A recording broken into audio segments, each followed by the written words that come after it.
যেন না হয় সেভাবে আমরা সতর্কতা নিয়ে রাখবো। আমরা কোনোভাবেই শৃঙ্খলা হতে দেব না।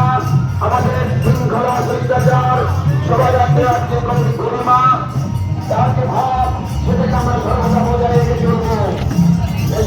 তো মা আসেনি?